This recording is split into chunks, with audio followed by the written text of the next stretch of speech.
Welcome back to T Squared. We're here with AYO again for part 2 of digital marketing. Welcome back. Thanks, Trent. Let's do it. Is there some kind of measure of like the quality of acquisition of customer? Like you could, you have a site where 10 million people like it, but no one's actually following or engages. It's the same way.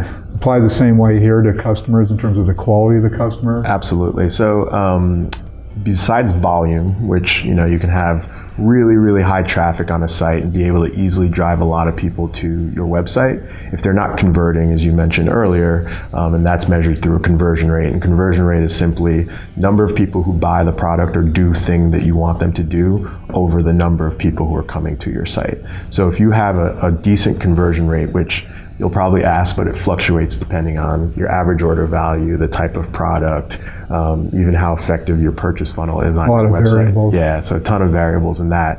But as long as you're looking at efficiency, things like conversion rate help you determine that on a website. Something like a click-through rate on an email or on digital ad spend will help you determine that. So I show an ad to 1 million people, and then X number of people actually click that ad. That click-through rate tells you how effective it is. And then different channels have different things that they use to show you, like this is a very relevant ad. So there's relevancy scores on Facebook. There's your placements that you get on Google, things like that that really help leverage the data to help you determine how effective you're being. Right. And so besides the volume side, the efficiency side probably matters a lot more at the end of the day. So if you're going in and you actually have a budget, how do you actually measure?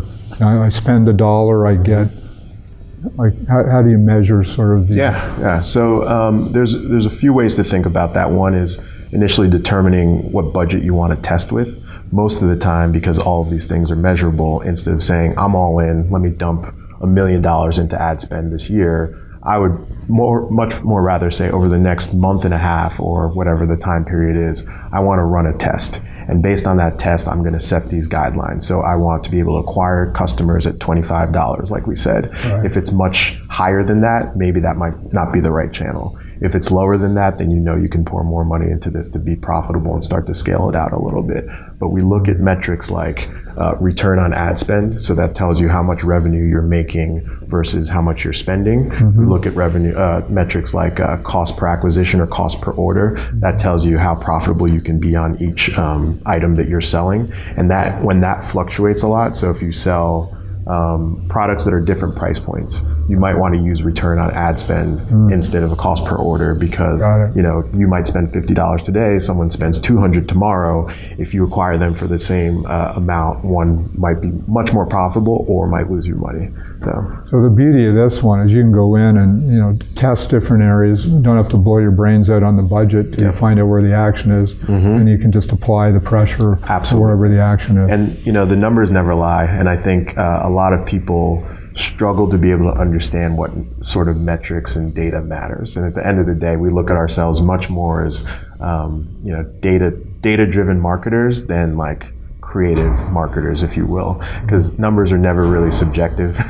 They're pretty objective in terms of profitability. You just need to know how to look at that. And so we look at a lot of things, and probably like one of the things I think are most relevant for anyone looking to get into this is understanding attribution. So attribution is a really interesting thing that fluctuates by channel. So Google might report a 30-day attribution window based on click or by view.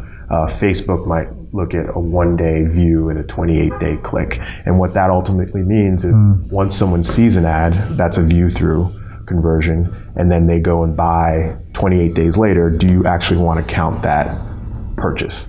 If someone actually clicks an ad and they take action on that ad and they buy within 7 days or a day or whatever it is, do you want to actually count and measure that revenue? Right. And so that's one of the things that we always look at with clients and help explain to them so that they have a better sense of how is this actually doing based on the sort of attribution window that I need to prove out profitability. Got it. I think the other beauty of it is that you can end up having your own visibility, your own dashboard to see just how things are going in real time. Exactly. So we actually created a proprietary dashboard for e-commerce companies. So basically imagine all your channels. So if you have got an e-commerce store, we see your revenue, your conversion rate, we see the amount of traffic coming to it. We even look at the purchase funnel to say, this year so far, 50% of people dropped off before they got to the product page. But last week, actually, we saw that drop to only 30%. And so we know that we're probably going to see a spike in conversion rate based on that. And then we get into all our other channels as well, looking at Facebook, Instagram, Google, Polyvore, you name it, we can probably plug into that and measure the performance from it. So it's easily digestible for someone who's not as data centric, but can look at a graph or a chart and see our revenue is going up. So you get a client then could, in layman's terms, you'd be able to follow just how your brand's performing in real time. We almost look at it as like keeping a pulse on your business, right? So right now, based on the number of different channels you have to use, you usually have to go to each of those to be able to measure how things are doing. And like I said, the measurements aren't always apples to apples. Google will give you something different than Facebook, which will give you something different than MailChimp. And so at the end of the day, what you want to do is be able to aggregate all of that data and put it in kind of the same terms so that you are actually looking at apples to apples data in real time and kind of just keeping a pulse on growth and things like that. So how long would it, you kind of got started with a client, how long does it take before you really get to figure out where the action is and start to see results? Because everyone wants to see instant results now because everything's measurable and visible. How long do I have to wait for really to start to kick in? Yeah, so I think there's usually 3 phases of clients that we work with. So one is the startup, right? They are just getting rolling, and so our goal is to build out all these foundational tools for them. And the main objective, once you have all this built out, is to prove, is my product viable in the marketplace? And the tough answer a lot of the time it may not be, though. Exactly, is no, right? And so how long is that first phase? For them, the build out usually takes somewhere between 2 to 3 months to get everything in place and start to do some initial testing. And then once they've graduated to the next phase, which is generally, okay, this looks to be a viable product, let's get to product market fit. So let's actually start to test out with a little bit of scale, additional budget, and that sort of thing. That's a much faster period. So usually within like 6 or so weeks of testing, we can see, hey, Trent, we've been killing it in these channels, but these other channels aren't working well for us. Let's put more budget in like the successful channels and prioritize those while some of these other ones might be tabled for the time being, or we try to optimize. The third phase is product market fit. You started scaling, your business is growing, you're doing, 5 million, 10 million, 50 million in a year. What do you do at that point? So one is we identify channels that we're not currently using. They're not going to be like the highest grossing channels, but they're going to be incremental growth, so you can start to tap into those. So it becomes somewhat diminishing returns when you have to build on. In a sense, but the thing we're always working on and trying to build is the optimization piece of it. So I think stage 1 for startups, it's proving viability, and that's like driving people to the product to see if they bite. Stage 2 is, can we hit that product market fit level, and that's like testing with acquisition efforts. Stage 3 is more about optimization. So we've already got all these channels working really well. Can we start to leverage better creative?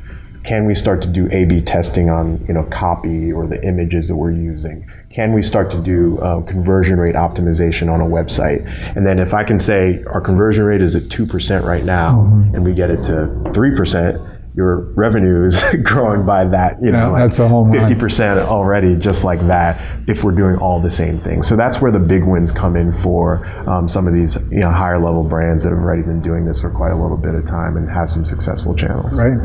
Wow, that's a great overview of the process and through that. I think now I'm just curious to know, in terms of, someone's got to have a great website in place, so a functional website for you to do your best work. Is that safe to absolutely. say? I would say one of the things we end up having to do is someone builds an initial site, they come to us and say, hey, can you help us start to drive growth? We'll look at the site and help them figure out where and what they need to do to optimize it. So again, we're looking at that purchase funnel, and we're saying, on your product page or your category page or your cart or your checkout, here are some industry best practices, things that you need to fix so that we can start to push more people to the site and give them the best chance for converting. Wow, very insightful. I think we covered all the bases today. Thank you very much. It was great. Appreciate it. Thank you. Thanks for coming out to T Squared. We welcome your questions. See you next week. Thanks for coming out.